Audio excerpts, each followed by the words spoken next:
মানুষের মন গলে, পাথরের মন গলে, কিন্তু সন্ত্রাসীদের মন গলেনি। কি কারণে আমার ভাইকে হত্যা করা হয়েছে তার সুষ্ঠু তদন্ত চাই। তার তদন্ত কর্মকর্তা হাতিরঝিল থানার এসআই যে তার ময়নাতি তদন্তের সময় তার শরীর দেখেছে, সে নিজে পর্যন্ত বলেছে যে আমি এ পর্যন্ত অনেক অনেক হত্যা দেখেছি, কিন্তু এত ছোট একটা শরীরে এত হত্যা, এত আঘাত কিভাবে করতে পারে সে বুঝে আসে না, তার বুঝে আসে না। এই জন্য আন্দোলন করে এরা দেশ স্বাধীন করেনি, এই জন্য আন্দোলন করে এরা বিজয় করেনি যে পথে ঘাটে মাঠে ময়দানে তাদেরকে মারতে হবে।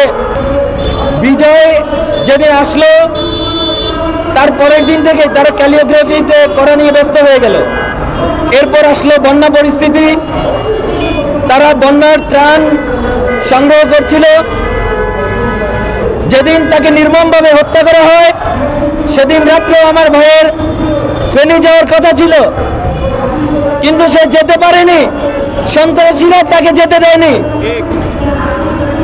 বৈষম্য বিরোধী ছাত্র আন্দোলনকারীরা যে সময় দেশ পরিচালনার জন্য, দেশ গুছানোর জন্য তারা ব্যস্ত, বন্যার ত্রাণ সংগ্রহ করার জন্য, সেই বানবাসী মানুষের পাশে দাঁড়ানোর জন্য, এই ছোট ছোট শিশুগুলো তারা নিজে খেয়ে না খেয়ে তাদের পরিবার থেকে টাকা সংগ্রহ করে এলাকার তাদের পরিচিত জনদের থেকে তারা বানবাসী মানুষের পাশে দাঁড়ানোর জন্য এই ছোট ছোট শিশুগুলোর চোখ দিয়ে যখন পানি ঝরে তখন সন্ত্রাসীদের মন গলে না। সন্ত্রাসীরা, দুর্বৃত্তরা চোরাগুপ্ত হামলা করে আন্দোলনকারীদের উপর। সেই আন্দোলনকারীদের মধ্যে একজন ছিল আমার ভাই। মানুষের মন গলে, পাথরের মন গলে, কিন্তু সন্ত্রাসীদের মন গলেনি। কি কারণে আমার ভাইকে হত্যা করা হয়েছে তার সুষ্ঠু তদন্ত চাই। তার সুষ্ঠু তদন্ত করে সকল খুনিদের ফাঁসি চাই।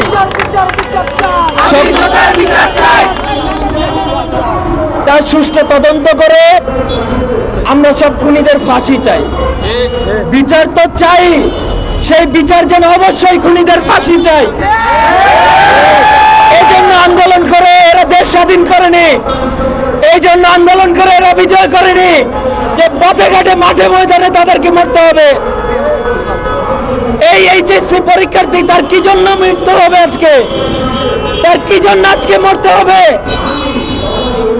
তাকে যেভাবে নির্মমভাবে হত্যা করা হয়েছে আপনারা যদি দেখেন, তার তদন্ত কর্মকর্তা হাতিরঝিল থানার এসআই যে তার ময়নাতি তদন্তের সময় তার শরীর দেখেছে, সে নিজে পর্যন্ত বলেছে যে আমি এ পর্যন্ত অনেক অনেক হত্যা দেখেছি, কিন্তু এত ছোট একটা শরীরে এত হত্যা, এত আঘাত কিভাবে করতে পারে সে বুঝে আসে না, তার বুঝে আসে না। আমরা পুলিশের উপস্থিতি আগের মতো সেরকম লক্ষ্য করছি না, তবে তারা চেষ্টা করছে। আমরা চাই পুলিশ আরো অ্যাক্টিভভাবে কাজ করে খুব দ্রুত সময়ের মধ্যে খুনিদেরকে গ্রেফতার করবে এবং সব খুনিদেরকে আইনের আওতায় এনে বিচারের সম্মুখীন করে তাদের ফাঁসি কার্যকর করবে। পরিবারের পক্ষ থেকে আমাদের এই একটাই দাবি, আমাদের আর কোনো কিছু চাওয়ার নেই। হাফিজ হত্যার বিচারের মাধ্যমে যেন একটা দৃষ্টান্ত স্থাপন করে, যেন খুনিরা, সন্ত্রাসীরা আন্দোলনকারীদের উপর বা নিরীহ মানুষের উপর কোনো আঘাত করার আগে 10 বার চিন্তা করে যে আমার বিচারের সম্মুখীন হতে হবে। আর কিছু ফাঁসি চাই, যেন